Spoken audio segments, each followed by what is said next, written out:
Any port in a storm. That's what that means, right? Yeah. Oh, don't worry. You can just piss in my mouth, brother.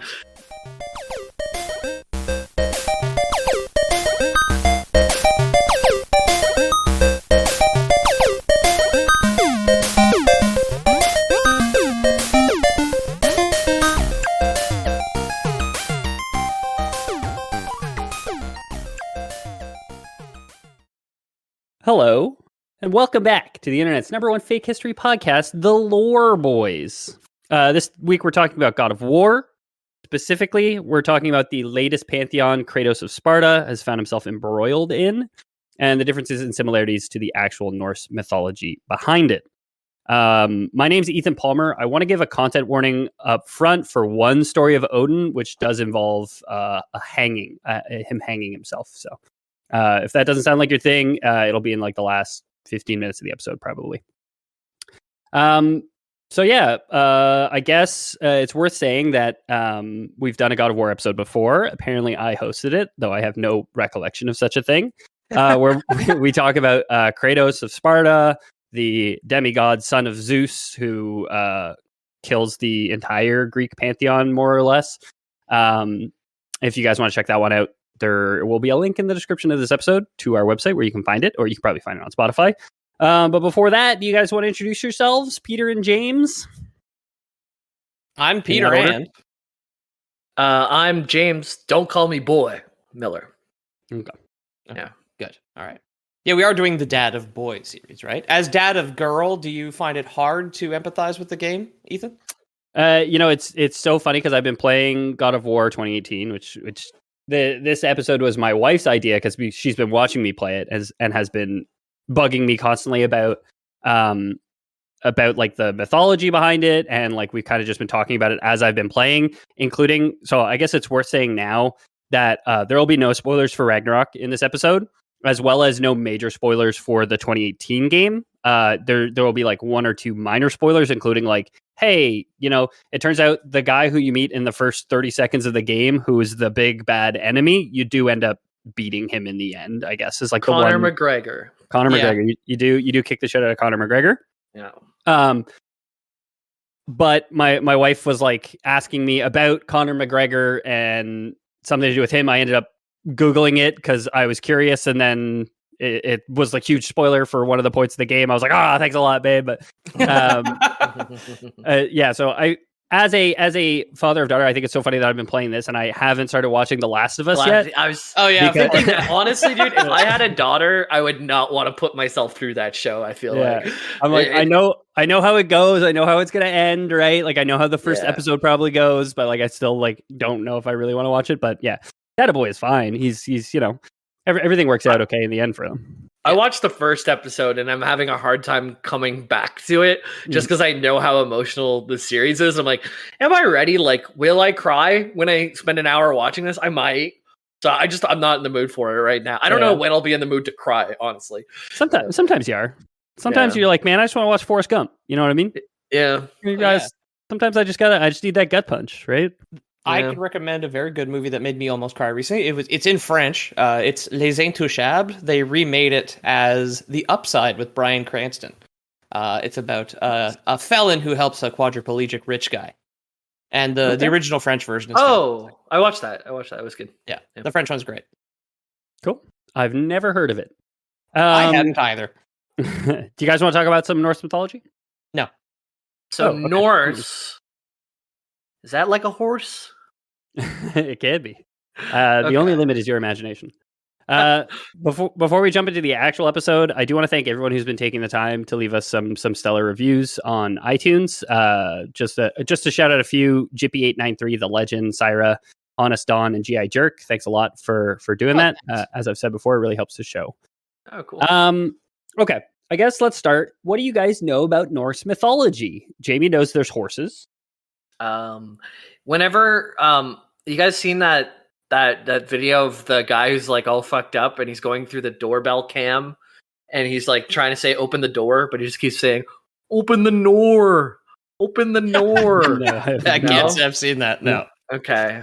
Okay. Is it on ring r/ring fails or something? Yeah. Okay. So not that. And he's Loki, the god of tricksters. Is that what you're alluding to here? I think you shouldn't open the Nor if someone asks you to open the Nor. Yeah. You know what I think is cool about Ring doorbells is Amazon basically got us to set up our own like constantly surveilled security state uploaded to their cloud, and all they had to do is make sure it was memeable. Yeah. I mean, there was Norse. The viral marketing behind Ring doorbells is actually like really fascinating. There's some cool articles on like Medium about it and stuff. Huh. So Norse so you guys have both played the game, right? You guys have both played God of War 2018, and I've beaten the story. As I said, we're not gonna talk about the main story beats too much. We're gonna kind of follow the story, meet some of the characters from Norse mythology, and then expand on them. Okay. So you guys know about, let's say, Odin. I just referenced Odin. Loki. You guys know who the world serpent is and what Yggdrasil is, right? Yggdrasil is Norse. Okay, that's the world tree. Yeah. That's in Elbenbing and Digimon and Assassin's Creed. And Sasso Credo. Yeah. It's in everything. I so much of English culture seems to be Norse inspired. As I was doing like reading, I was like, man, so many of these stories are kind of like a tale as old as time. And that's probably because like, hey, the Anglo and Anglo-Saxon, it turns out, is for English, right? What's the Saxon for? German. Wow. Is that Norse mythology or is that real?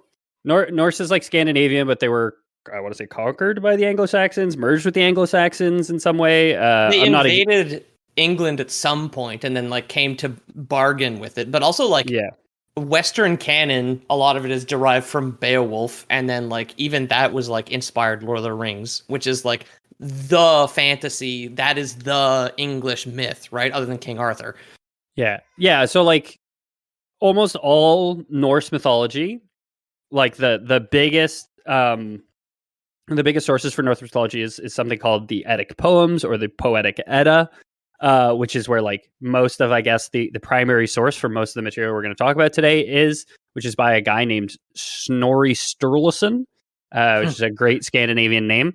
Open the snore. Yeah.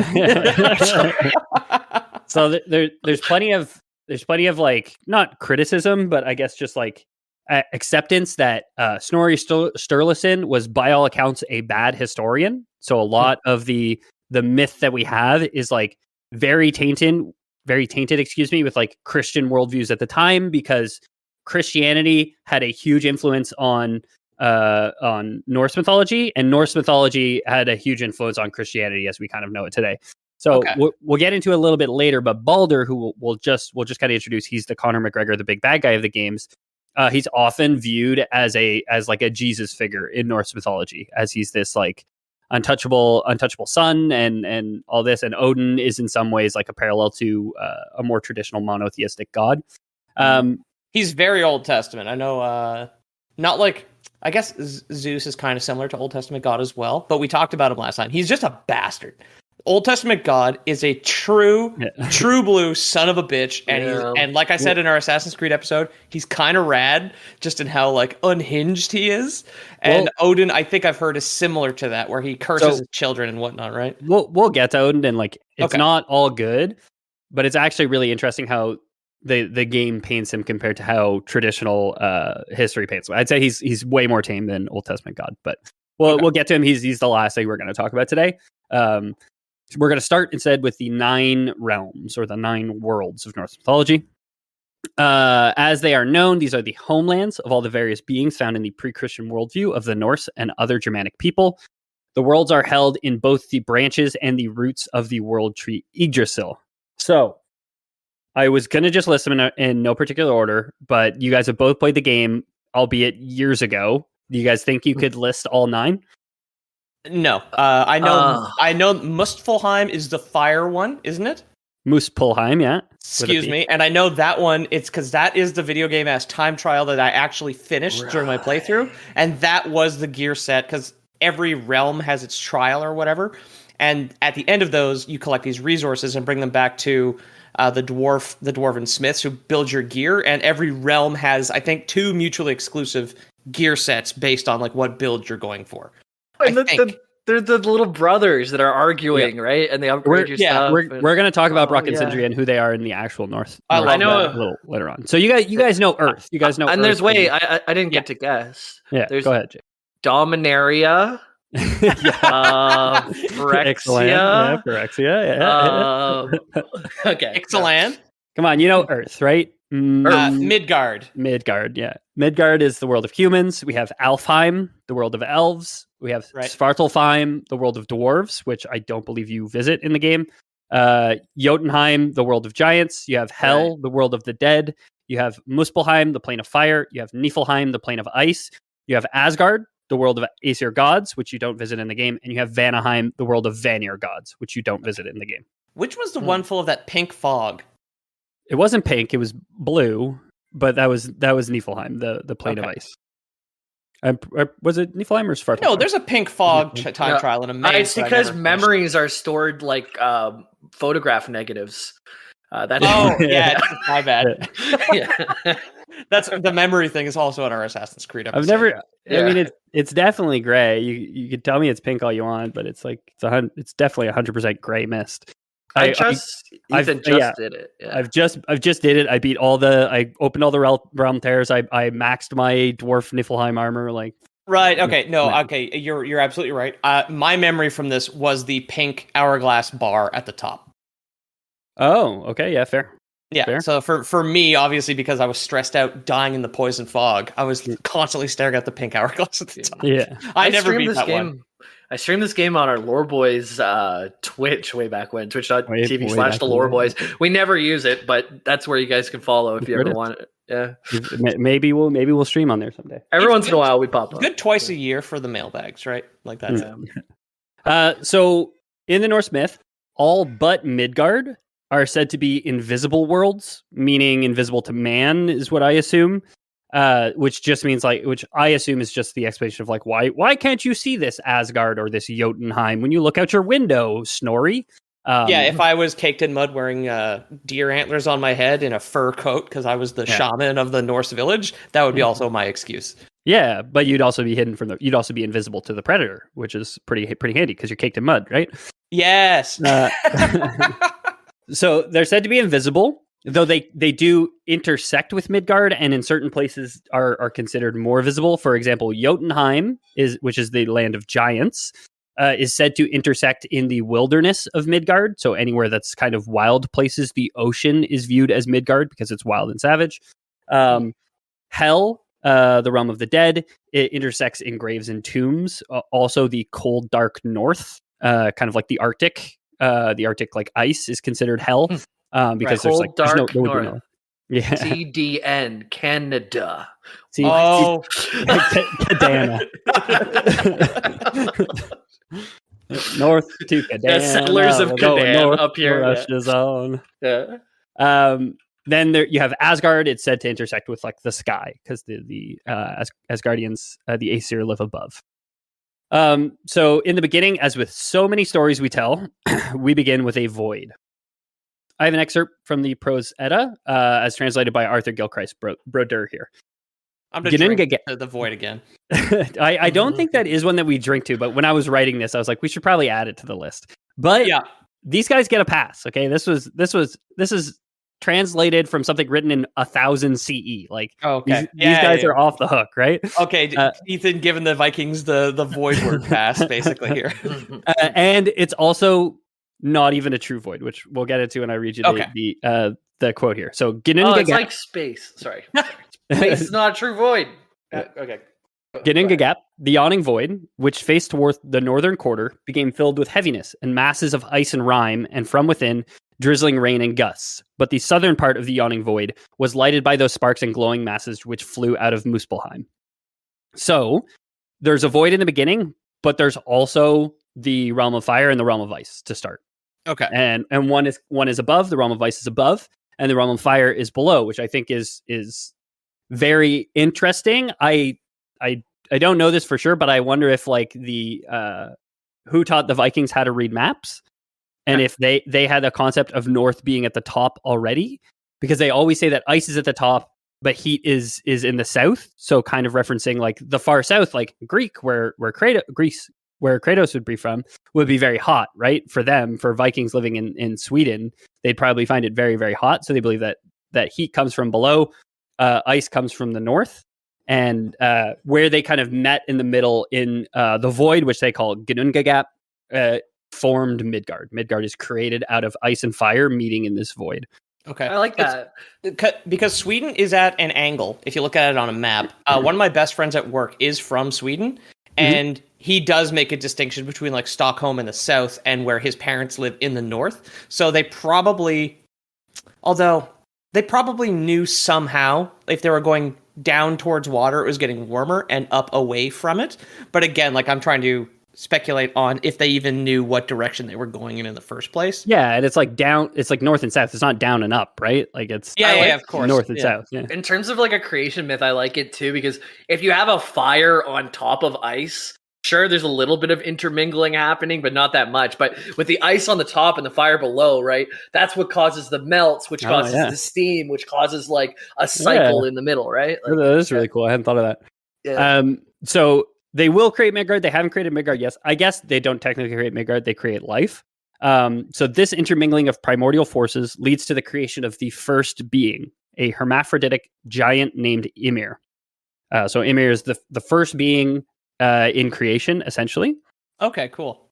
It wasn't that big comparatively back then, but I'll get into it in a second. But giant is a misnomer. It doesn't mean big. But Ymir was probably big. Now, Ymir was the first being in creation. It was either him or a cow, essentially. That's what we have. So I like to think that Ymir was created. He created a cow, which he could suckle. So he like fed himself off this cow named Audhumla. Cows were probably very important in like early Germanic cultures as a source of dairy, as a source of meat. Like cows were probably like pretty important. They wouldn't necessarily have like sheeps as much. I think cow was like their primary livestock. So it makes sense that it made it into the creation myth. So this cow, whether he created it or whether it already existed before him, gave him milk to eat, and he repaid it with a salt lick. Singular cow existing within the void of creation is just like a Douglas Adams chapter written thousands of years before he was born. Right? That's a spot on description. So while Ymir the giant slept, other giants sprang unbidden from his legs and the sweat of his armpits. So from him, asexually, he reproduces to create more giants. Now, as I was saying, giant is in Norse myth, is normally a misnomer caused by its anglicization. The Jotnar or the singular Jotun were not necessarily large. They come in all shapes and sizes. Not all of them were even typically humanoid. Nor necessarily larger than any of the other creatures of the Nine Realms. So you could have a giant who is as big as a human. You could have a giant that is as big as a giant snake, which spans the world. Right. They're both giants. I like the idea that they come from the armpits and stuff. It's like what Nordic mothers would tell their kids: make sure to wash your armpits, or else you'll get giants in your bed. You know?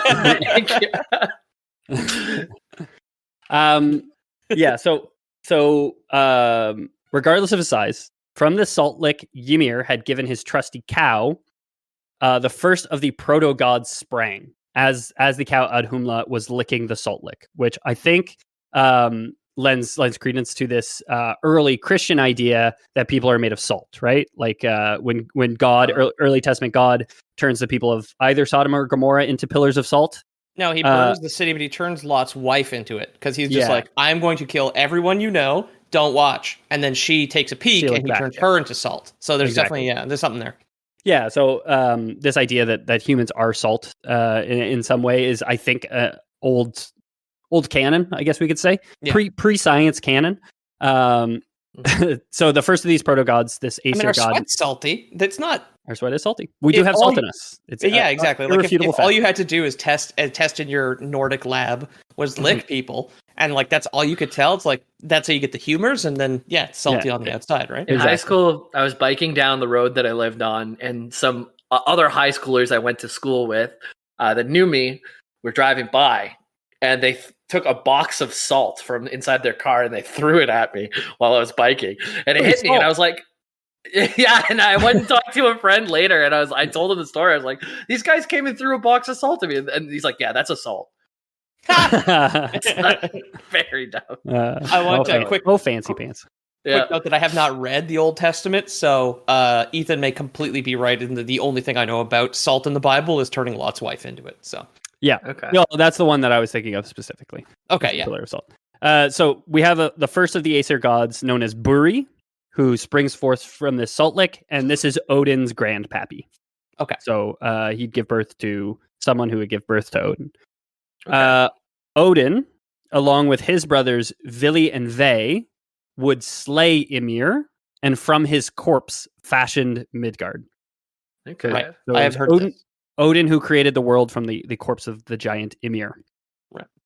Wow. I have a quote from the poem "Song of the Hooded One," excuse me, translated by Daniel McCoy. Are you gonna sing it? No, you don't have to.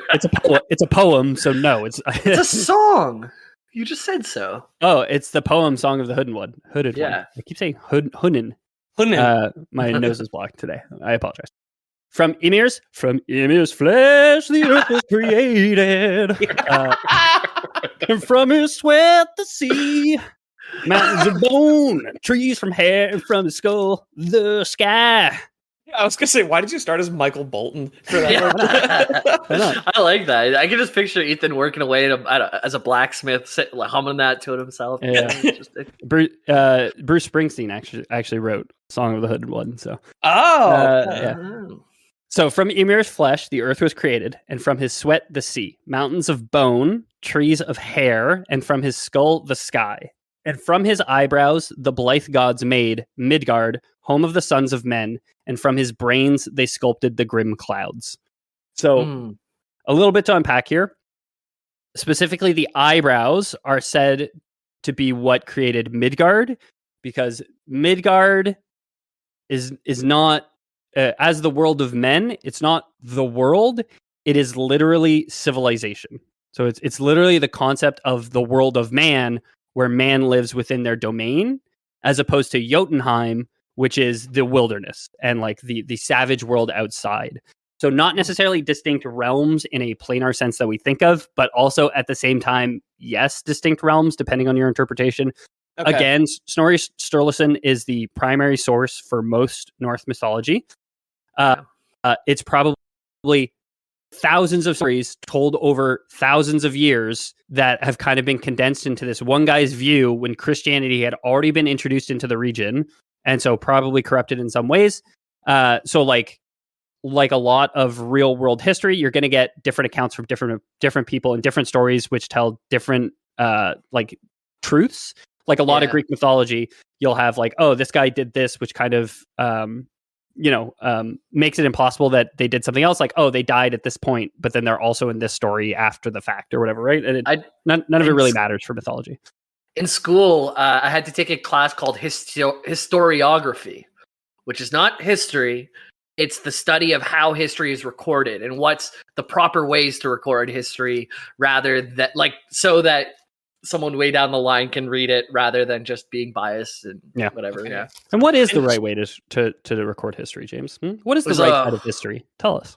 That took me a whole semester to learn, so I don't know if you got time. No, I'm a quick learner. I'd say is like you write down things that you see, but interpret them through the lens of your own political biases, and then just leave it like that for centuries. Okay, so what I'm doing. Yeah.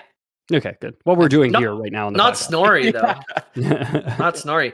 And I think that's the problem. Yeah, it's like, I think getting all the details down and trying to leave your bias out. Like I don't know if in 2,000 years people know what it is to look at this issue through the scope of a liberal or whatever. Yeah. Well, now probably like in 2,000 years they'll figure it out because we have all the information stored everywhere. In 2,000 years, aliens will understand the liberals finally.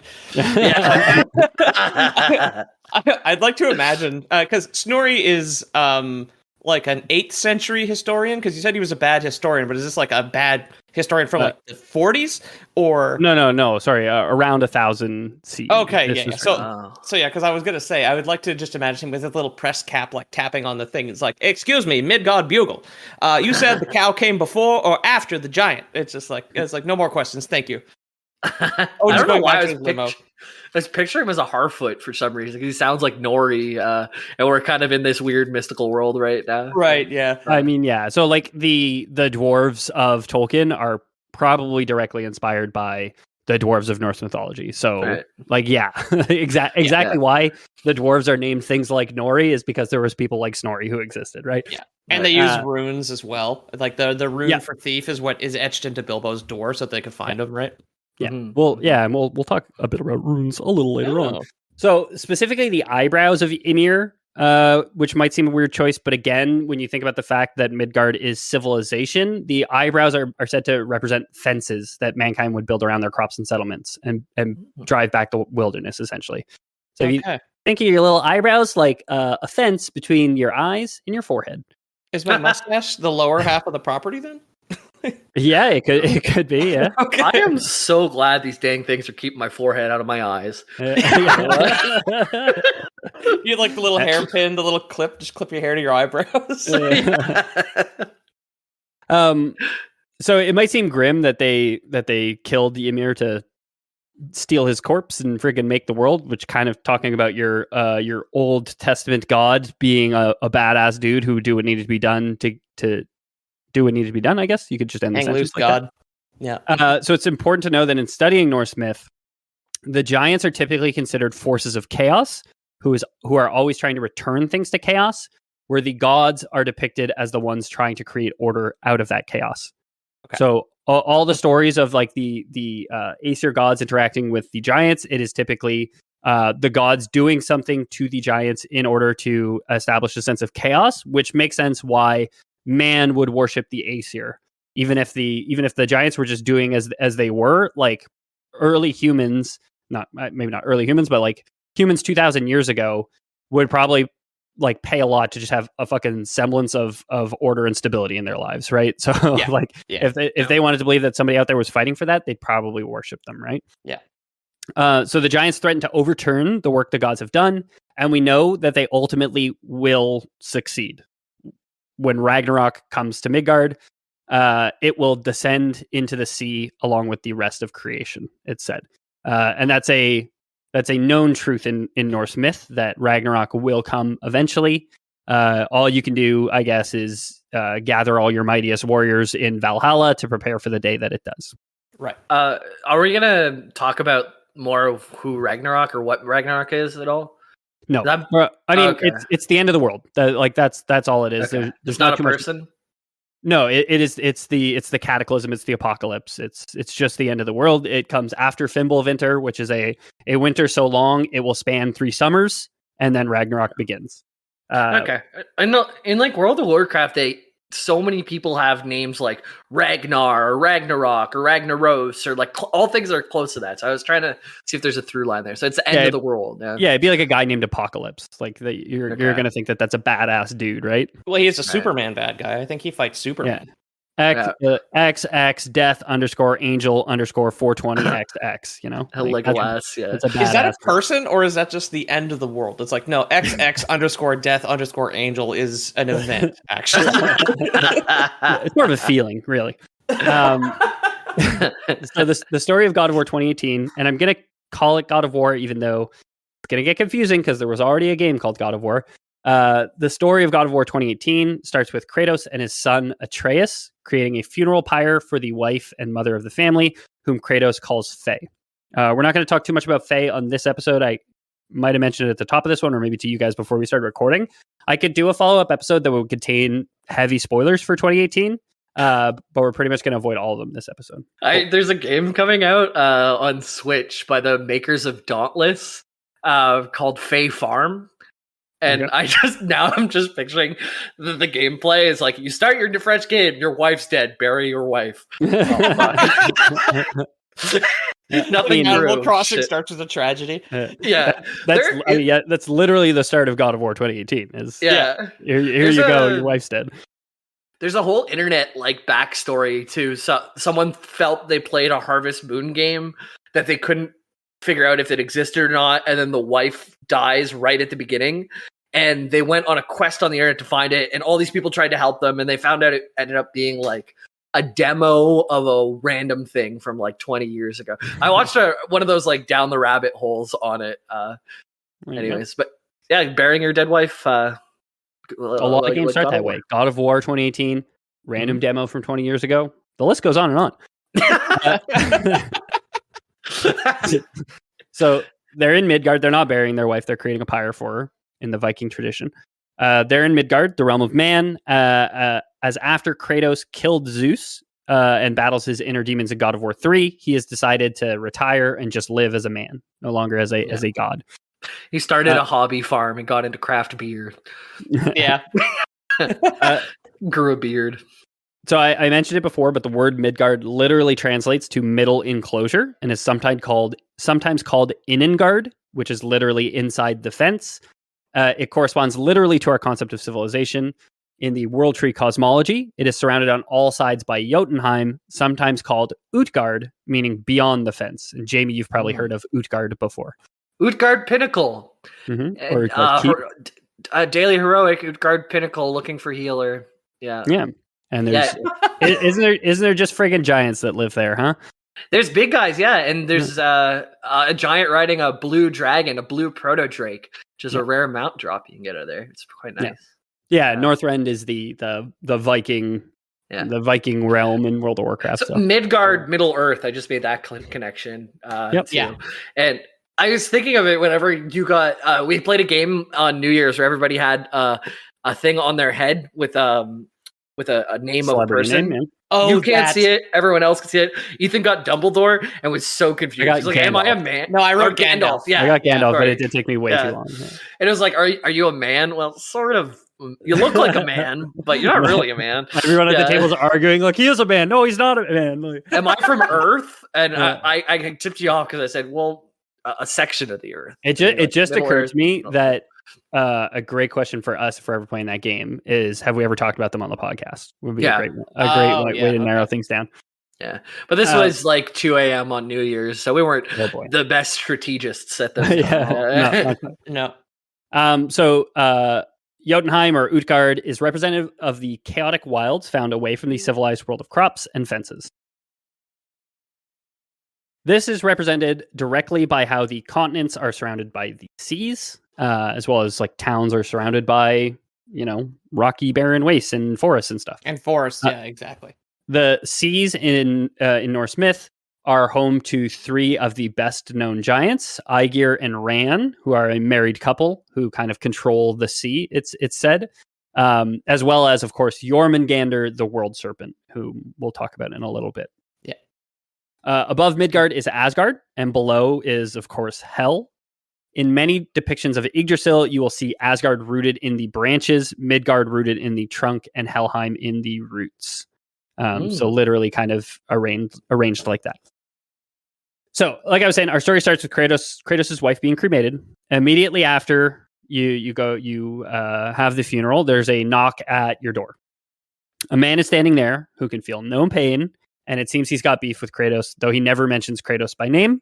He just says, he's just kind of like, you old son of a gun. You have a very God of War ass fight. Which anybody who doesn't know what that means, because you've never played a game, you're punching each other through boulders, like it's very anime, I guess you could say. It's Dragon Ball Z basically. Yeah, you're punching each other through mountains. You're like all over the place. You end up like causing this huge rift to appear in the earth just from the blows that you guys are kind of dealing to each other. On the perk. He's on the perk. He doesn't feel nothing.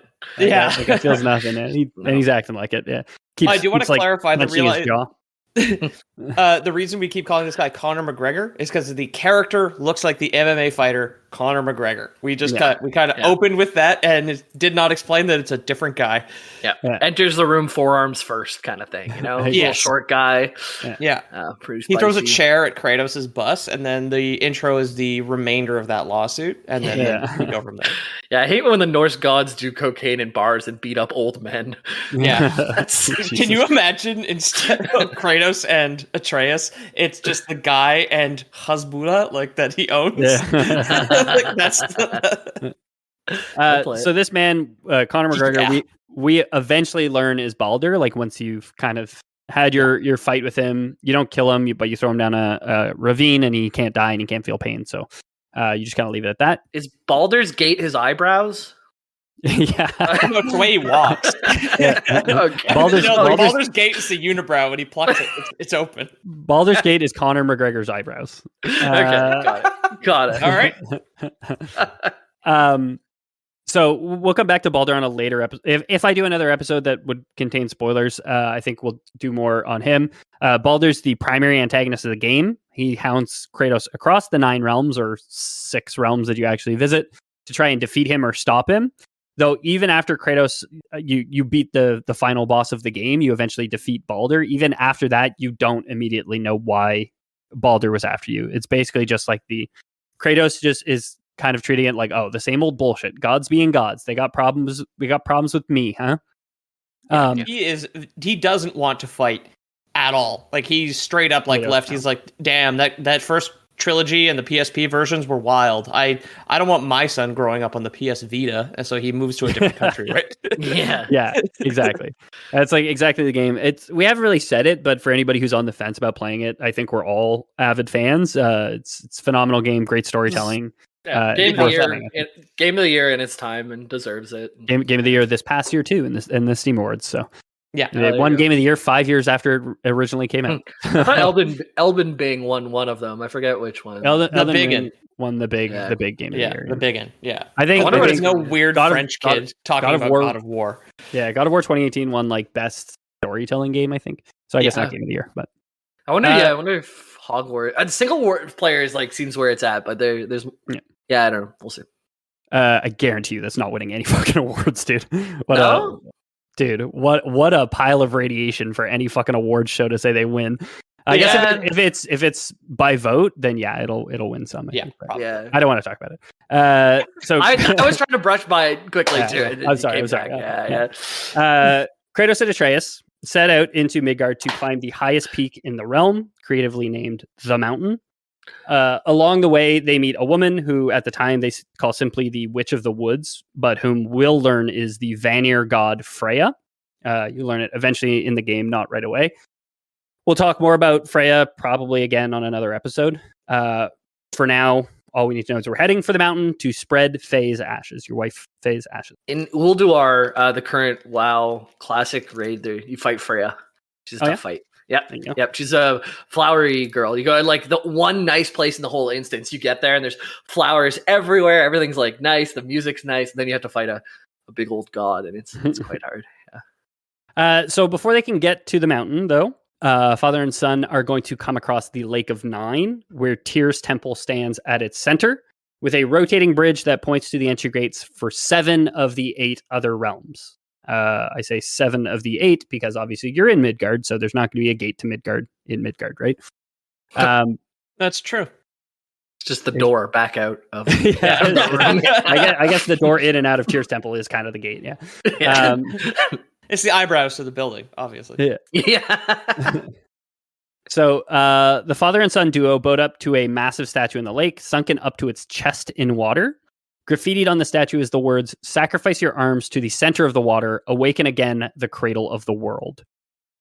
This proves to be an easy task for Kratos, as his wife's former axe, his new weapon, he's given up the blades of chaos, called the Leviathan axe, can be recalled to Kratos at will.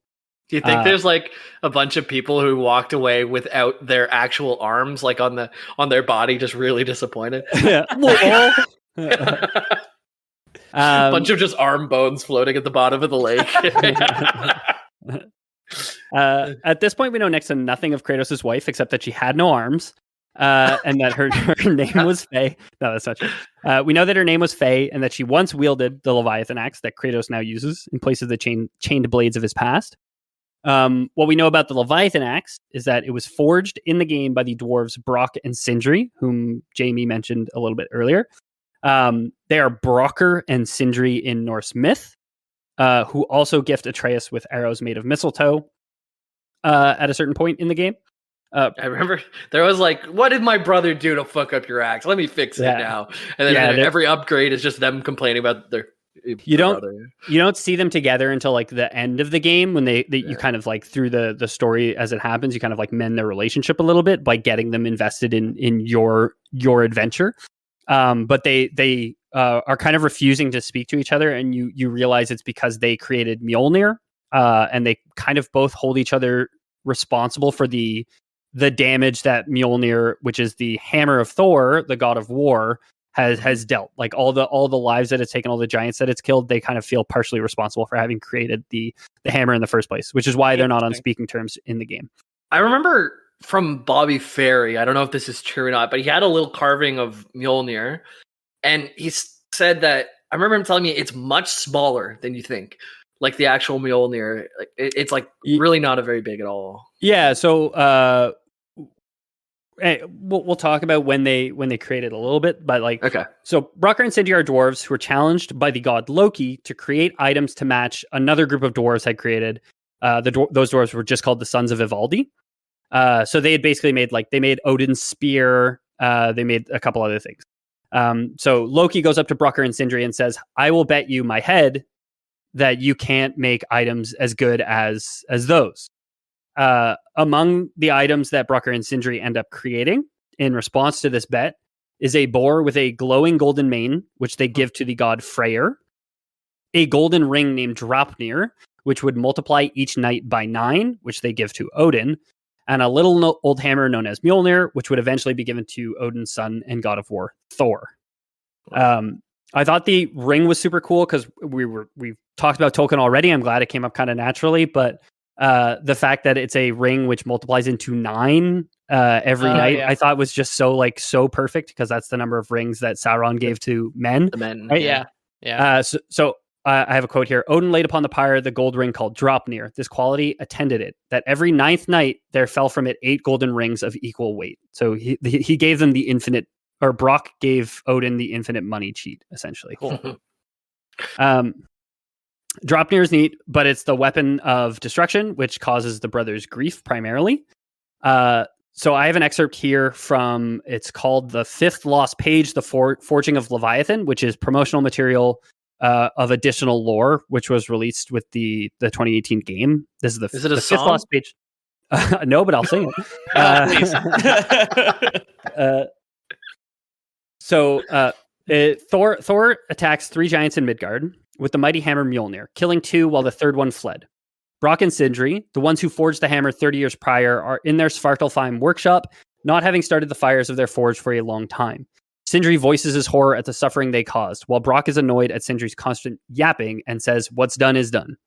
Sindri argues that everyone, not just the giants, suffer at the hands of their weapon, while Brock retorts that Sindri was prideful for appeasing Odin by making the lightning hammer for Thor. Sindri claims that since they both made it, that it is their responsibility to undo the mistake they made. They then commence a plan to create a weapon to counter Mjolnir. 15 days straight of manual labor pass as a bloated black spider, whose kin Brock had crushed days before, crawls up Brock's leg, reminding him of when a malicious gadfly bit him 3 times during Mjolnir's creation, causing the dwarves to deform the handle, and bites him on the thigh, spreading a chill throughout his body until it reaches his heart, killing him as Sindri catches him. So that's half the quote, or half the excerpt, I guess, of the Fifth Lost Page. I'll read the second half in a sec, but there's a bit to unpack here. So why I wanted to jump into this when you were talking about Mjolnir being too small, the actual Norse story of Mjolnir's creation, again, Loki challenged these dwarves to make these gifts, and he bet his own head that they couldn't do it, essentially. So when they make when they're forging the golden boar for Freyr, there's like a gadfly that like bites him on the side. When they're making the golden ring, there's a gadfly that bites him on the hand. And when he's making Mjolnir, the gadfly bites him on the eye, and it causes him to stop the bellows for a moment, which causes the hammer to come out too small. The handle is too short. So Thor, when he wields the hammer, he needs a special glove to actually hold the hammer. He can't just pick it up, which I think I'm going to compare it to Marvel Thor, because I think that is probably the biggest cultural touchstone that most people have to Thor and maybe Norse mythology on the whole, where like this sense of him, only the worthy can pick it up. The actual Norse myth is just like, you got to have the glove, dude. You got the glove. You know what I mean? Sunder, the tools in Morrowind are that way. You need Wraithguard, which is the glove, or else holding the weapons will kill you. So that came back in there as well. I just like the logistics of trying to hold a weapon that the handle's too short and a glove Like it doesn't quite seem right. Like is it a glove with just like a little shallow hole on No, the top? the glove just has like a Lego man hand on the end of it. It clips on the bottom. So you can't follow it. Yeah. Yeah, I wish my hammer was big enough to hit the back of the hand, but it's more about the motion of the ocean. So yeah, I think it's really interesting that the original myth had this gadfly that was biting Brock, and I think if I do a spoiler heavy episode, which if you guys want to hear it, let me know. If I do a spoiler heavy episode, we'll come back to this. So put a pen in it, everybody. But the fact that a spider now shows up to bite Brock is relevant because in the original Norse myth, it's believed that Loki is the gadfly. Since he didn't want to lose his head, probably turned into a gadfly to distract him and make the gifts worse. Even then, all the gifts are said to be greater. And Loki, god of tricksters, old Lokester over here, says, "Oh, well, I'm not going to cut my head off because that would damage my neck, which wasn't part of the deal." So classic little brother excuses. You didn't read the fine runes at the bottom of the tablet.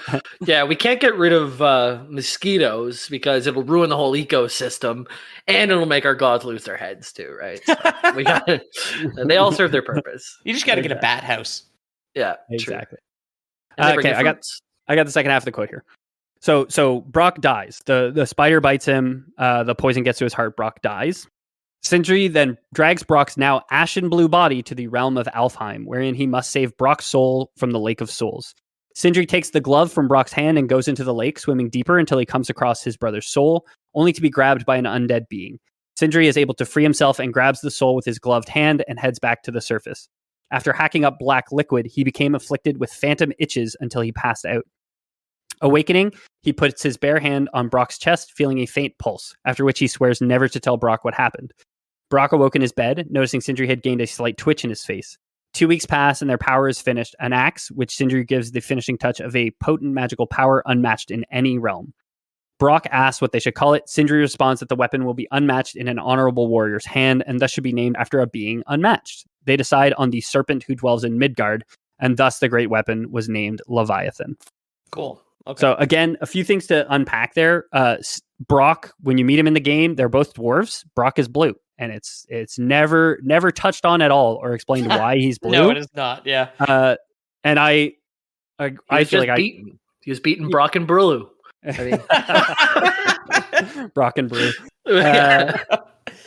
I feel like I talk about this a lot, but this is like very exploratory storytelling, which we kind of laud on this show. And to go back to another recommendation of this game, I think it does this kind of storytelling so good that it is just slowly fed to you. I think it's better than, say, the Souls games, which are like you have to pick up a random obscure item and then like piece together everything yourself.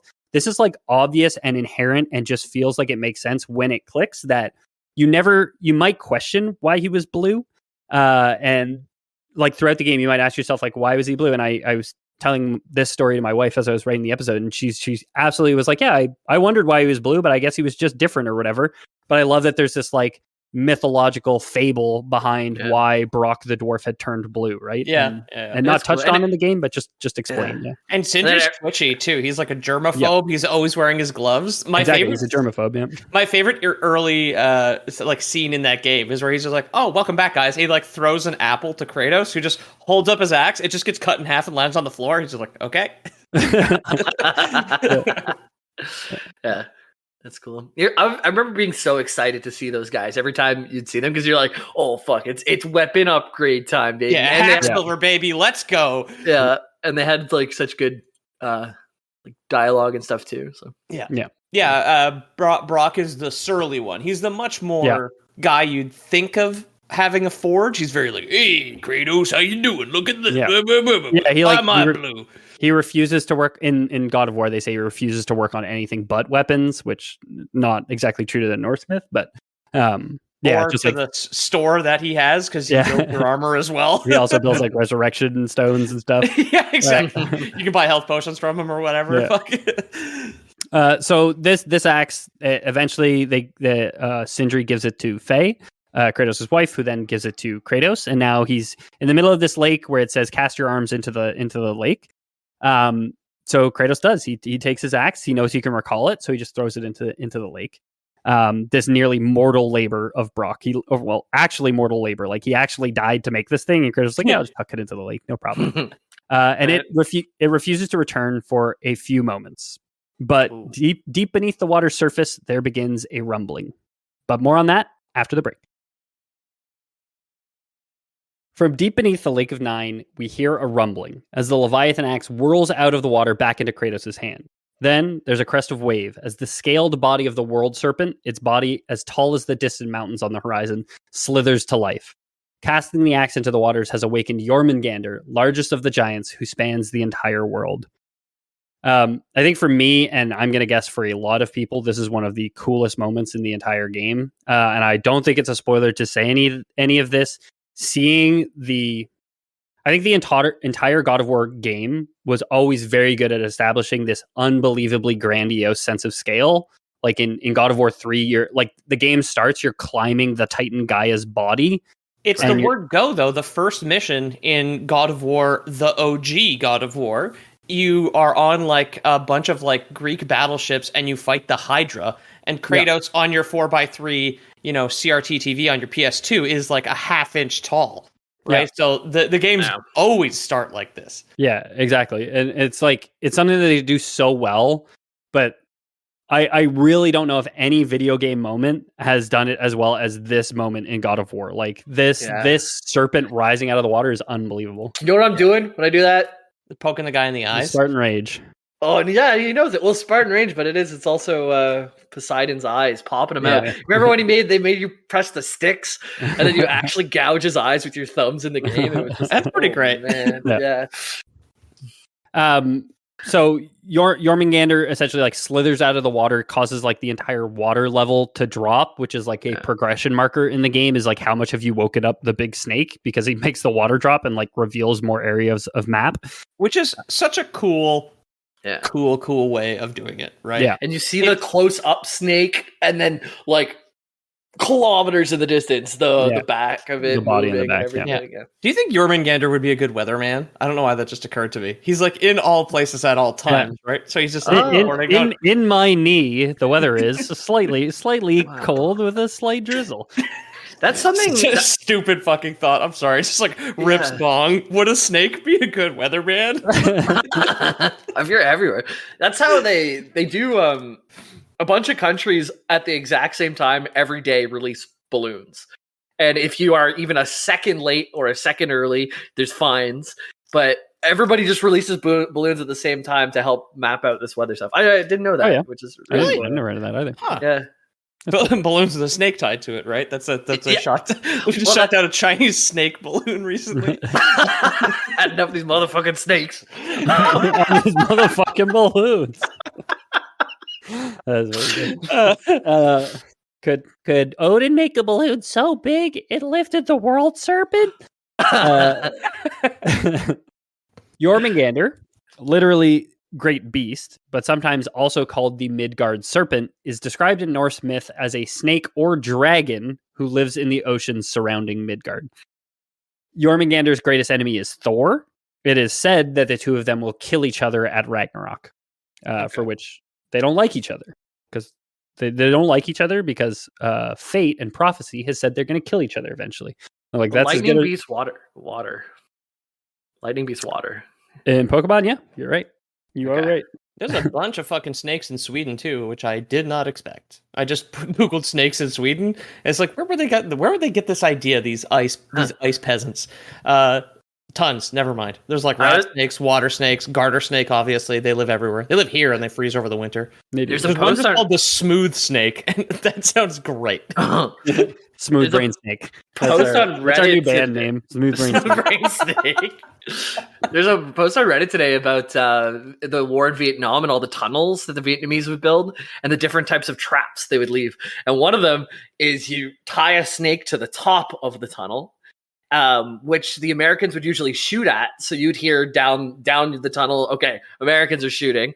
But if you don't shoot the snakes, you just miss them. They'll like bite your back and neck as you go by, and then you die. Yeah, and I forget what they called it, like a sentry snake or something like that. Yeah. Which is snake in hole. Yeah. I didn't realize how deep those Vietnamese tunnels like went. The There's Viet Cong- like yeah, it's crazy. They had them lived all under- mapped out. Yeah, they lived under there. they had cinemas. They had like to keep the morale up. A guy would ride on a bicycle, which would power a cinema, which would be like, "We're winning the war. Don't worry. Yeah. Sleep in your pit, and you'll be okay tomorrow." That's they pretty did. great. Yeah, And they did win. Yeah, actually, turns out the snakes defeated the U.S. government. I wouldn't want to fight in that shit, man. I wouldn't want to fight in any war, but looking at that shit today was so terrifying. I would take someone somewhere in cold weather way over Vietnam any day of the week. I could deal with being cold much more than underground tunnels. I could not do underground Yeah. tunnels. But I wouldn't be so cool living in underground tunnels. no. Anyway, Jormungandr's awake. Kratos woke him up. It yells at Kratos and Atreus before it moves to kind of just be a backdrop in the hub world, except for the few times that you got to kind of summon it. In like cutscenes, basically. Yeah, exactly. In cutscenes, and then you climb into its belly at some point. Yes. Because it wouldn't be a God of War game without climbing to the belly of a giant beast. Yeah, there's a lot of vor in this series. It happens in at least the first third and Again, the fourth. Peter, we've shielded enough. You could stop shilling it. I mean, Of course. Sorry. Yeah. If you say the title of the game fast enough, God of War. God of War. I know. Yeah, I God of War. deliberately avoided that. I felt that on my tongue, and I was like, no. I was expecting the War Boys intro or something like that. Yeah. You had to thank the listeners. They're mobilized for us. Gotta thank them. Gotta keep morale up. We're winning the war. Yeah, exactly. We're winning the war on the Joe Rogan experience. Yeah, exactly. Go to Joe Rogan's studio and tie snakes to the ceiling, guys. That's what you need to do. Then get back into our hole. Yeah, exactly. True altruism here. You got like one of our patrons on a bike, just like like a stereo in the corner that's just playing our podcast. Cranking the war with him.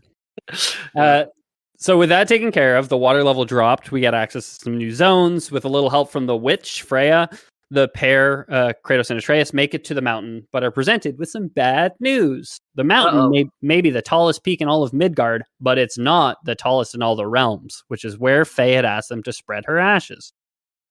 There's thankfully a man atop the mountain, there to tell them that the tallest peak is actually in Jotunheim, and the only gate to Jotunheim in all the realms was placed here on the mountain, but locked by Odin in an attempt to, or locked by the giants, I think actually is what it was, but locked by them in an attempt to keep Odin out, because Odin wants to kill them all because he thinks that will prevent Ragnarok.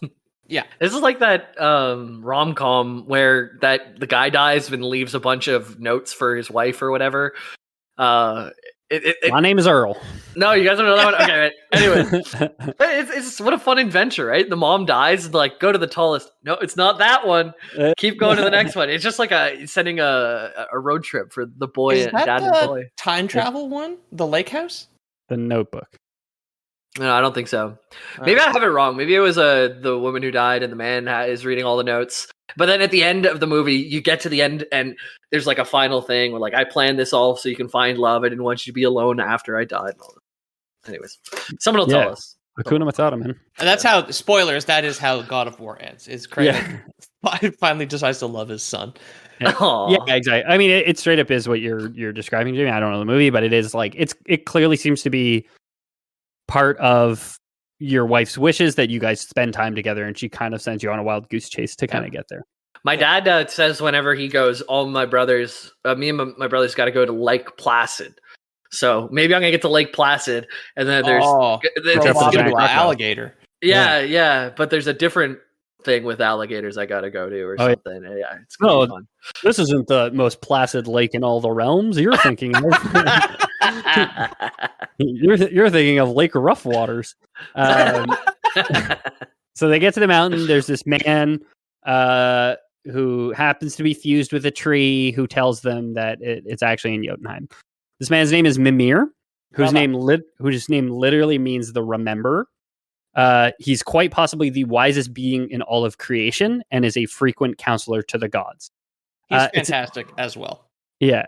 It's unknown exactly what he was in Norse myth, whether he was an Aesir, so a god of Asgard, or a giant, but it's probably one of those two, which he is not in the game. In the game, he is a fey creature who is said to have come from the south, who was fused to a tree by an angry Odin. And I thought this was interesting when I played the game, and this is just like this also comes from one of the Lost pages, where it's said that he's this fey creature who wandered up from the south, but he's a satyr when you see him on the game. Like, he has horns and he has goat legs. And I thought it was so interesting because satyrs are Greek creatures. Oh, that's true. Which I instantly took to why Kratos kind of took a liking to him and ends up freeing him from the tree by cutting his head off, is because he kind of reminds him of home in some way, even if I don't know if Kratos ever fought a satyr per se, but Kratos, but not the first time bringing a head around with him for Nope. utility. No. Heliod, god of the sun, was your lantern in God of War 3. Yeah. So yeah, in the game, he's fused to the tree. In Norse myth, he was probably an Aesir god or a giant. In the game, Mimir talks of how Odin took an eye from him, and I said we were going to talk about Odin a little bit here and how they did things like the game did things differently. I think this is the biggest divergence I saw in the game from Norse myth is Mimir and Odin and kind of their a dichotomy there. The reason why I think that they made Odin take the eye from Mimir in the games and why they make Odin typically a bad guy is because, again, I haven't read a single article about Ragnarok. I haven't seen any gameplay. I have no idea what it's about.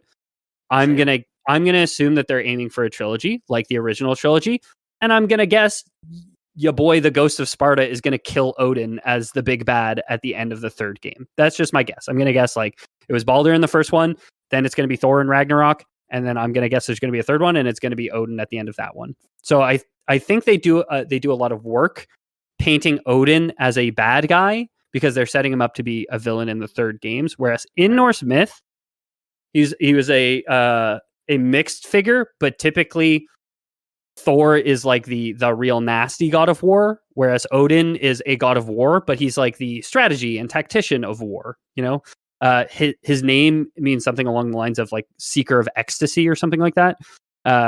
Where he's just a guy who kind of goes around and wants to learn everything. Okay. He's like the all-knowing, the all-father or whatever. So he's the all-father. I kind of said it before. Like Baldur seems to be a parallel to Jesus. In Daniel McCoy, one of the sources that I was reading, mentions how in monotheistic religion, God is all-powerful. He's all-knowing, he's omnipresent, and he's omnipotent, right? Like he knows all, he sees all, he is everywhere all the time. That's never true in polytheistic religions. Like every character is only in so many places at once. They don't know everything. Their knowledge isn't perfect and all that. Odin's quest seems to be to become like a singular god. And again, he's kind of the father of Baldur, who is this Jesus figure as the son of Odin, because Baldur ends up dying and kind of being a sacrifice. And we'll talk about Baldur on the next Odin episode, I think. Is on a journey from impotence to omnipotence, right? Exactly. That's what drives his everything. Yeah, so in the game, I should say, Odin took Mimir's eye, which was a gift from the giants, he says. The site of the site of prophecy was a gift from the giants, is what Mimir says in the game. In the myth, Odin is the one who is one-eyed, as he once sacrificed his eye to Mimir in exchange for a drink at the sage's well, which is called Mimisbrunir, which is likely the well of Erd found at the very base of Yggdrasil. So again, this idea that Mimir was this like mortal fey creature or whatever is a divergence, and he was more likely a giant or a god who lived at the base of Yggdrasil and had this well which like contained all knowledge of the world essentially, and just taking a drink of it would give you like immense knowledge. And Odin sacrifices his own eye to Mimir, which I thought was like this lovely they diverged to again, I think, set Odin up as the bad guy of the games, but they did it in a way that has like symmetry, where it's like, you know, they say he took Mimir's eye, but he actually sacrificed his eye, so they really kind of like lean into this like symbolism of it. Odin was always depicted as having an eye patch, though. Like in Marvel, Odin sacrifices his eye. In the game, they say Mimir he took Mimir's eye to drink. And there's more. Mimir has 3 eyes in Norse with the symmetry too. It's with the symmetry. Odin giving up his eye to be able to see more is like kind of like weirdly ironic too. And yeah, exactly. You think they'd get like do opposite eyes so that their eye patches would be on opposite sides when they had to like hug? I mean, in the Norse myth, Mimir has 3 eyes, like I was saying. It's just Odin has got one. Just 3 eye patches. So in the game, like I said before, Mimir has been fused with a tree atop the mountain by Odin until Kratos frees him by severing his head, which the god of war and his son then bring to Freya to revive. Again, this beautiful like parallelism. In the myth, Mimir was beheaded by the Vanir. You'll recall Freya was a Vanir. It's not explicitly stated that it was Freya who beheaded him, but during the Aesir-Vanir War, Mimir was beheaded by the Vanir. So the Freya faction, who ends up reviving him in the actual myth, are the ones who behead him. It was none other than Odin in the myth who, upon seeing the severed head of the sage, embalms it with herbs and some magical chanting to preserve it. And it's Odin who continues to consult the severed head for advice, not this outsider Kratos of the Pantheon. Okay, cool. I just remembered that whole scene where you have that guy's head and you have to get it to a place in time or else he's going to die, right? Oh, yeah, man. you take it to Freya in the woods and she magically enchants it and revives it. And throughout the game, Mimir is a character who's talking to you as a severed head whom you keep on your belt. And it's not Odin who cut his head off, but in a lot of ways you can kind of consider it Odin who cut his head off. Right. Because he fused him to a tree and kind of forced Kratos to cut his head off for him to continue to live, right? So, again, all of this just a credit to the writing team where they clearly had to make a choice to paint Odin as a bad guy, and they do it so beautifully in the storytelling. Like, the writers of this game did such a good job of keeping, like, the same symbolism from the myth and just kind of, like, tweaking it or mirroring it in a way that still makes it, like, compelling, I guess. Yeah, it's super cool. And the Q, anytime you hop in a boat and have done 3 paddles off of shore, that guy on your waist is going to tell you a story. Yeah. Or you're going to say boy and tell him a story. And, yeah. For anybody who hasn't played, as you carry the severed head of Mimir around like a canteen, basically. He's just like clipped onto your belt. He is he's a very good. You drink from his mouth? Like, what do you mean? Oh, yeah. And open mouth kissed him. You got the font of knowledge, right? You just take the cork out of his mouth and open mouth kiss him. Yeah, and when you're on the water, you're paddling across. There's no bathrooms nearby. You gotta go. It's a long haul boat in here. Just gonna pop one in the canteen. Any port in a storm. That's what that means, right? Yeah. Oh, don't worry. You can just piss in my mouth, brother. He's talking, and you can start to hear gargling because it's building up. There was one day when Odin pissed in my mouth. I remember it. He does. He just kind of tells you stories, and he tells you a lot of the stories of just Norse mythology. One of the stories he tells you during the games, which is mirrored in the myth, is the time Odin hanged himself from the branches of Yggdrasil for 9 days.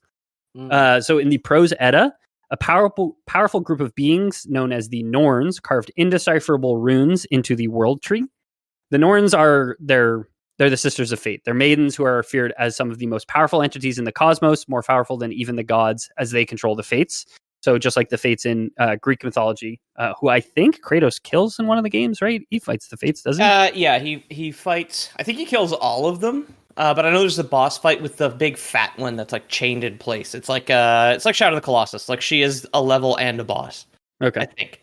It's so long, I can't remember. I've only played the 3rd one, and I have vague memories of it, but it's also been forever. I played 1 and 2, and then 4, which we're currently talking about. Yeah. I, in university, played 1, 2, and 3 in a single sitting. 1, 2, and 3. We started in the morning on 1. In a single setting, presumably. Yeah, in a single setting in one buddy's place. Yeah, and we just didn't stop till we finished, and we were up very, very, very late. That would take a while. Even. Yeah. So there are parallels in Norse mythology. So I would guess in Ragnarok, or if there would be a 3rd game, again, no idea how the second one ends or anything like that. But if they are planning on a trilogy, just because, again, nice symbolism and also marketing sense, maybe we'll see them as a boss again, the Fates again, just meddling creatures. But different ones, right? Yeah. So it seems like carving runes into the world tree is one of the more common ways that the Norns control fate. Odin, being rather obsessed with knowing all things, decides that he needs to know exactly what those runes say. So I have a translation from Daniel McCoy of something called a poem called, an excerpt called the Havamal. Since the rune's native home is in the Well of Erd with the Norns, and since the runes do not reveal themselves to any but those who prove themselves worthy of such fearful insights and abilities, Odin hung himself from a branch of Yggdrasil, pierced himself with a spear, and peered downward into the shadowy waters below. He forbade any of the other gods to grant him the slightest aid, not even a sip of water. And he stared downward and called to the runes. He survived in this state, teetering on the precipice that separates the living from the dead, for no less than 9 days and nights. At the end of the 9th night, he at last perceived shapes in the depths, the runes. They had accepted his sacrifice and shown themselves to him, revealing to him not only their forms, but also the secrets that lie within them. Having fixed this knowledge in his formidable memory, Odin ended his ordeal with a scream of exultation. Dude, this guy takes a lot of leaps of faith for knowledge. Yeah. I give up an eye. I'm not sure what I'm getting in return. Just literally like almost kill myself for 9 days, and then it's okay. All right. Yeah. Back in the 90s, my hooked on phonics thing did suggest I kill myself to learn to read. So yeah. And the runes are just like that S that you would put into your notebooks or the whatever. little S that we all drew in 8th grade. Yeah. Yeah. It's like, oh, the world snake knows how to read it. It's all S's.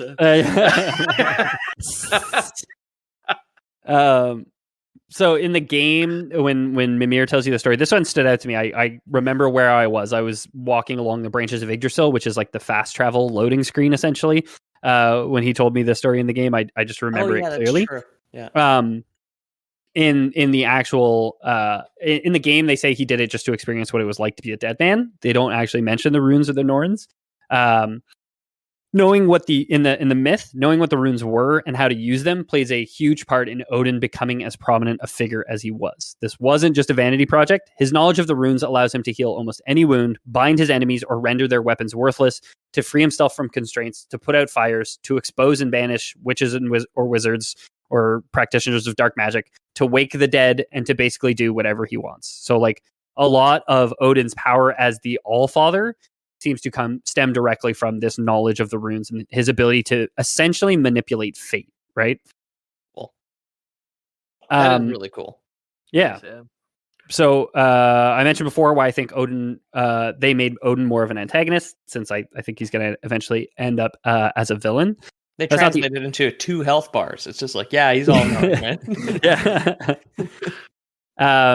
That's not the only thing that's changed, because the writers of the game actually make it canon that the story of the game diverges from the myth.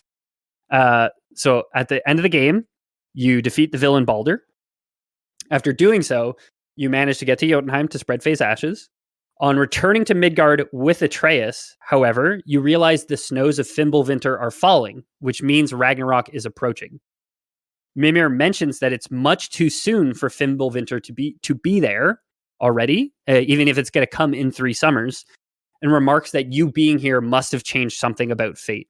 Meaning Kratos is canonically changing the myth that the writers would know that we know from Norse mythology. Just Kratos being there is kind of changing it. Sprinkle that in. There's some mentions of time travel. There's a lot of mentions of like prophecy and seeing the future. Like when Mimir first speaks with Jormungandr in your company, the World Serpent remarks to him how Atreus seems familiar, even though they have never really met, except for that the first time when he just yelled in your face. Right. Kratos goes to Norse mythology to kiss his mom and watch his family disappear on the postcard. Or whatever. Yeah. Kratos on stage playing Johnny Be Good in front of all the Norse gods and slowly fading out of existence. Yeah. Exactly. A bit too early for that. All the Norse gods horrified by an electric guitar solo. Yeah. And then, wait, what was the almanac we were talking about the other week? Someone stole the weather almanac, and then it just didn't work. Yeah. Oh, yeah, that's true. Looks like we have, oh boy, this farmer's almanac's so weird. It says snow for the next 3 summers? That can't be right. We'll talk a bit more about that kind of changing of the canon on the next episode that I do on God of War Norse lore, because it's going to involve some spoilies. So it's a great way to explain your Kratos at this point is mythology Forrest Gump, which he was always supposed to be. Yeah. And the fact that he's like in there killing people, right? is like it's a really good way to diverge. It's like no, Forrest Gump changed the timeline sort of thing, and he always was supposed to. I remember there was an interview I heard with David Jaffe, who like created the God of War, was a creative director of the original games at least, where he was like, God of War 3 was supposed to end with the wise men going like following the star basically. Okay, yeah. As like that's the next one that they're gonna do. Of course, the game does not end that way. But I mean, all those games still whip ass, even the old ones. I played like in the last few years, God of War 2 and 3. And it was still really good. They're really cool. The combat's great. They have some really cool puzzles. Something I kept thinking when I was playing the game, why I liked God of War 4 2018 so much, so much, and it just kept striking me, is boy, does it feel like a video game. Yeah, you mentioned that, I think, on a bonus audio, right? Yeah, it feels, I guess, for the normies out there, for the non-patron subscribers, this is something that I talked about during the bonus last week. But man, does it ever just feel like you're playing a video game 15 years ago? You know what I mean? Like there's like you're solving puzzles, there's challenges, there's time trials, there's the maze section, there's like all this like just classic video game stuff, which I think feels so good. Plus, like all tied together into like a super elegant combat system, a beautiful world, RPG elements, great story. Fantastic. The weapons are cool as hell. I just remember that you do the lock on with the axe, so it hits the ting ting ting ting. All like there's different combos. You can unlock different combos. You can like get different runic attacks to change like what your specials are. It's very very video game feely. That's been our episode. It can be part 1. We can just leave it here if nobody wants to hear the spoilies for some of the other bits of lore. But this is pre-Ragnarok. Sources for this episode include, like I said, the Poetic and Prose Edda, and a huge portion of my research was done on Daniel McCoy's site, norse-mythology.org, as well as in his book, The Viking Spirit. I'm down for more. Would the spoilers include Ragnarok, or it only up to... No, I wouldn't. Well, I mean, okay, so the only way spoilers would include Ragnarok is if it completely parallels the myth. Like, some of what we talked about today might spoil Ragnarok in the sense that, like, if they follow the myth, that's what would happen. But I'm only going to be reading the myth. I'm not going to be looking at the game at all for Ragnarok. I'm going to be talking more about God of War 1, particularly some of the characters. So Baldur, Freya, and some of the other people. Some of the other gods. Blackout for Ragnarok right now, eh? Same. I'm pretty keyed out of like new games. That's also fair. I just bought God of War 2018. My catalog is like 5 years back, basically. And I was just talking with this about somebody. I'm like really happy with it. I only catch games on sale. I'm never in a rush to complete a game because I'm like, oh, this new game's coming out. I never buy games that are released here. The only exception I'm gonna make is Silksong when it comes out. That's like the only game I'm gonna buy the same year. Indie dev, that's fine. Yeah, exactly. That's my rule as well. Like, buy something from a small team of 5 people, and it's just like, otherwise it's like, hope it hits Game Pass. I just don't buy things anymore. It's not even. I bought a game was like $110 by the end of tax and everything, because I bought the Wizard game. Fuck J.K. Rowling, by the way. But anyways, it's so much. But I also did see a thing from like the mid to late 90s from N64 games and stuff in Canada, and they were like $60 for a game back then, and now it's 80. And I feel like games have always been more expensive, I think. I mean, it's not like getting worse. But it's not a cost thing for me. It's not even big titles for me. It's just like my backlog's huge. I'm like, why do I need to buy? Like, why do I need to grab this game right now? I got like 6 other games that I really, really, really want to play, and like it's got me in a spot that I'm like, man, I can boot up Dragon Age Inquisition. I could be like, nah, this is not for me, and I could just like put it down and move on to another game that I already have in my library. I don't have to worry about buying something. Like, just wait for shit to go on sale. Like, I don't know. And I don't have that much time to game anymore, so it's really just like, I play a bit here and there, and like get in what I can, and just kind of go at my own pace. It's relaxing. Some games you can always come back to. I feel like Binding of Isaac is really growing to be one of those games to me that I'm just gonna keep perma installed, and I'm always gonna come back to. It's so fun, and that's from 2011, and here we are. Yeah. Anyway, that's been our pre-Ragnarok. If you guys like the show, do get in touch and let us know. There's a link to our Discord in the description of this episode. Peter, is there anything you wanted to talk about? At Lorbe's Podcast on Instagram. Otherwise, Discord. Thank you, everybody who has joined Patreon recently and continues to support us. Thank you, everybody who listens as well. And thumbs upses the show.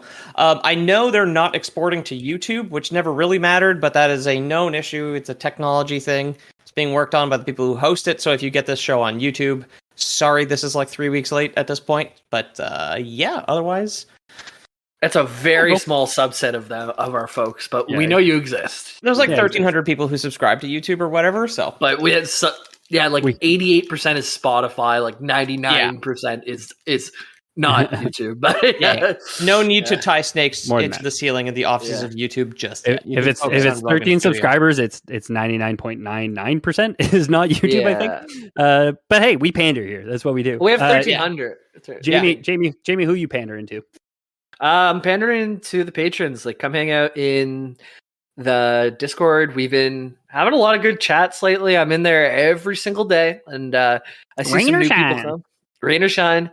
It's kind of just what hangs out on my computer all day. So hang out there. We can play some games. Maybe I know some people are trying to get dark and darker lobbies set up.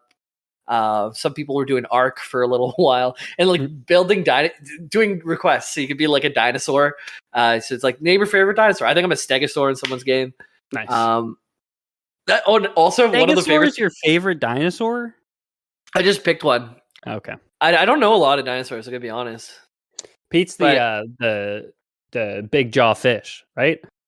Dunkelosaurus. Oh yeah. Or no, your favorite dinosaur is probably a pterodactyl, right? Right, Pete? Yeah. Actually, I'm my favorite dinosaur is one of those big sloths. One of my favorite things that happened in the Discord recently too is there was just people hanging on a channel. One was streaming Sonic Adventures 2 modded, and people just watching it. Like it's just like a small crowd gathered around a CRT TV of Sonic Adventures 2. Yeah, dude. Like that's the vibe we're going for at the very least. Even though we're trying to follow the rainbow at the very least. If you guys want to support the show, tell your friends or leave us a review. Recently we've been getting some awesome reviews from some of you listeners, so thanks so much. Again, Jippy says, amazing and funny. I've been listening to this podcast honestly on Spotify. Listen to maybe all of the episodes. They are funny, and also didn't know lore about things I didn't even know had lore. They're funny, interesting, cool. If I could give more stars, I would highly recommend. The Legend says, after weeks of my coworkers mentioning this hilarious podcast, which was actually the original title for our show, as an exclamation for him quietly giggling to himself, I decided to check out the Lore Boys. Now I find myself not only giggling, but also annoyingly reiterating everything I'm learning to someone who already knows. Thanks for the laugh, guys. Shout out to Robert. I like that your colleagues got you into it. That I want to know the people in that building. Like how we have fucked up the office culture somehow. Yeah, they got it playing on the intercom. They're doing donuts on their forklifts. They're having a great time. Yeah. Honest Don, who's in the Discord, says, best hot dog lore podcast. These guys are always entertaining and have a wide variety of lore. While I love video games, fantasy, and sci-fi, the real world lore stories are some of my favorites. You're welcome. I listen to the Santa one every Christmas and share with all my friends. Keep up the good work, my dudes, and please never stop making excellent content for me to put into my earballs. This was just before Christmas, Pete. Honest Don's probably gutted that you didn't do a Christmas episode this year. Sorry. Honest Don, if you need a hot dog fact, hot dogs are meant to be weaponized, or I mean, meant to be enjoyed, not weaponized. Oh no, meant to be enjoyed, not weaponized. Was ESPN's quote of the year after a fan threw a hot dog at Tiger Woods. After a fan tied a hot dog to the inside of a Vietnamese dirt tunnel. Yeah. Maybe this hot dog, maybe on the back of the neck. You got to suck the hot dog poison out. G.I. Jerk, who's also on the Discord, says, one of the best fake history podcasts. I would say the best, but sure. These guys are funny. They talk about games, movies, comics, and other stuff that's interesting, and some that ain't. They make a lot of jokes about a variety of things. Sometimes they get a little off topic. I don't know. But who doesn't want to know when hot dogs were created? Listen to these guys. In 1836 by Larry Hot Dogs when he dropped his prize-winning bag of pig assholes into his dick shaper machine. Listen to these guys. Once you give it a couple episodes, you'll see why it's an easily bingeable podcast. Thanks so much, everyone who's leaving us reviews. It really helps the show a lot. Tell your friends, add a like on YouTube for our 1,300 listeners. And yeah, keep being yourselves. I'll also say fuck J.K. Rowling, trans rights. Don't give your money to Hogwarts Legacy. Instead, you could give it to our Patreon, patreon.com/theloreboys, where we believe that trans people are people and that Jewish people deserve to be treated with respect and as humans. I don't even know if I would copy. go to say as far as to say don't buy the game. I think trans people have rights. I think they're completely valid, and I love you. But I don't know. It becomes Don't buy any game. Stop buying any give video us your games. money. Give us all your money. That's Give me nice. money. Cancel Netflix too. I don't even know what the fuck's going on there anymore. Who gives a shit? Give it to me. I got to stop using my mom's Netflix now. I can't afford Netflix, guys. Come on. I don't even share my Netflix, but I canceled it in solidarity for all you folks brother. that do. Thank you. Thank you, brother. Patreon.com/Loreboys if you guys want to reach out to that. No Loreboys Prime this week, just trans rights. So thanks. Bye. Bye. Loreboys out. Loreboys out. out. Yeah.